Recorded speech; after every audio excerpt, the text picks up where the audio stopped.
Assalamualaikum warahmatullahi wabarakatuh. Jumpa lagi bersama Ustadz Prabowo di Janur Biru Official.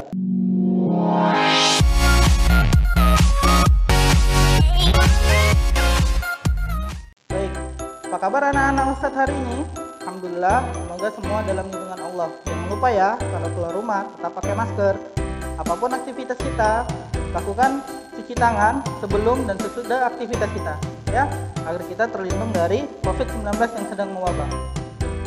Baik, anak-anak Ustadz sekalian, hari ini kita akan mempelajari tentang tumbuhan Gymnospermae. Apa sih itu tumbuhan Gymnospermae? Kemarin kan kita sudah belajar Angiospermae, Ustadz. Apa sih bedanya dengan tumbuhan Angiospermae?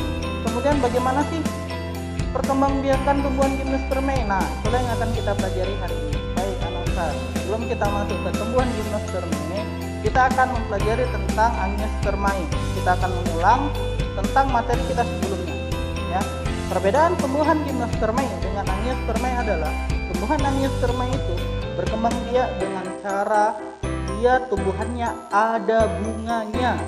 Kalau Gymnospermae dia tidak memiliki bunga. Nanti kita akan lihat bagaimana tumbuhan Gymnospermae berkembang biak. Nah, sebelum masuk ke tumbuhan Gymnospermae, perhatikan dulu di sebelah, ya. Ini Ustadz sudah gambar ada bentuk bunga. Dia memiliki apa namanya? Ada namanya batang, ya. Ada namanya batang. Kemudian apa lagi? Ada namanya kelopak bunga. Kelopak bunga. Kelopak bunga ini akan mekar, akan terbuka ketika mahkota bunga sudah mulai mekar. Yang mana Ustaz mahkota bunga nih?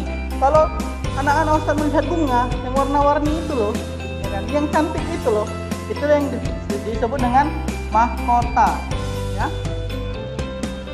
Mahkota bunga. Nah, Ustaz, bagaimana cara perkembangbiakan Angiospermae, Ustaz?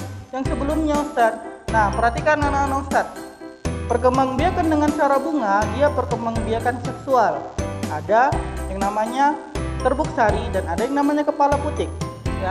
Yang ini yang disebut dengan batang sari, ya. Kemudian yang ini yang disebut dengan terbuk sari.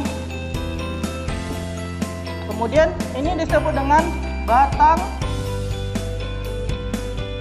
putik. Yang ini disebut dengan kepala putik.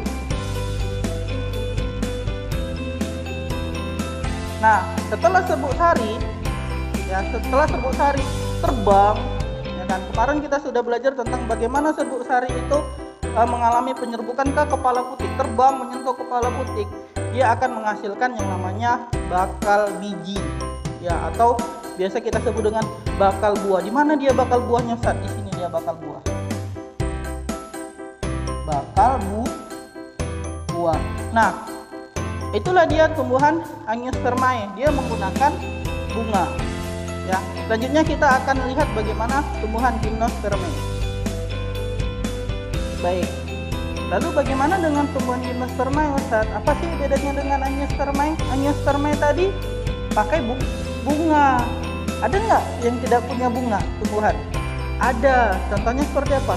Tumbuhan pinus nggak ada bunganya. Bagaimana perkembangbiakan generatifnya?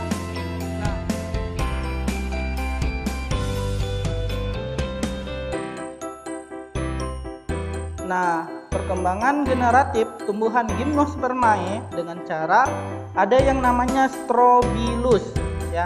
Strobilusnya itu terbagi menjadi dua, yaitu strobilus jantan dan strobilus betina.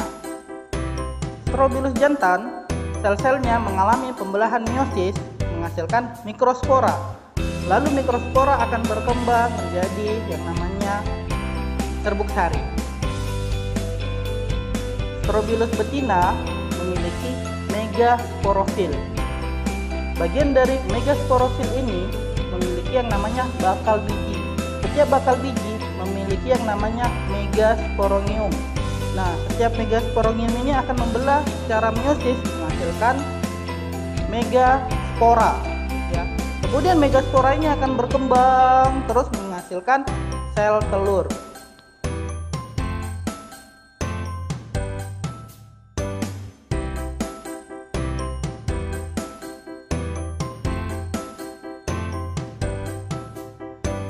bagaimana mereka berkembang biak? Ketika sel telur dihampiri oleh benang sari, ya, benang sarinya mendatangi sel telur, kemudian menempel pada cairan yang ada pada sel telur. Ketika cairannya ini menguap, maka benang sari akan jatuh ke sel telur tersebut, maka terjadilah pembuahan. Nah, begitulah cara tumbuhan Gymnospermae berkembang biak. Pada tumbuhan Gymnospermae juga mengalami perkembangbiakan secara vegetatif. Secara vegetatif, contohnya seperti tumbuhan pakis haji.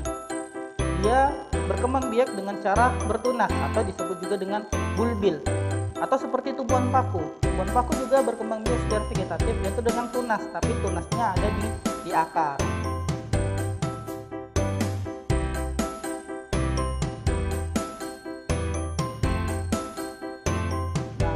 Dia tadi pembelajaran tentang tumbuhan Gymnospermae.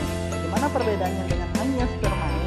Kemudian bagaimana sih tumbuhan Gymnospermae itu berkembang biak sudah kita jelaskan. Nah, jangan lupa untuk like, subscribe, kemudian komen di YouTube kita Janur Biru Official. Nantikan video-video kita selanjutnya. Assalamualaikum warahmatullahi wabarakatuh. Dadah.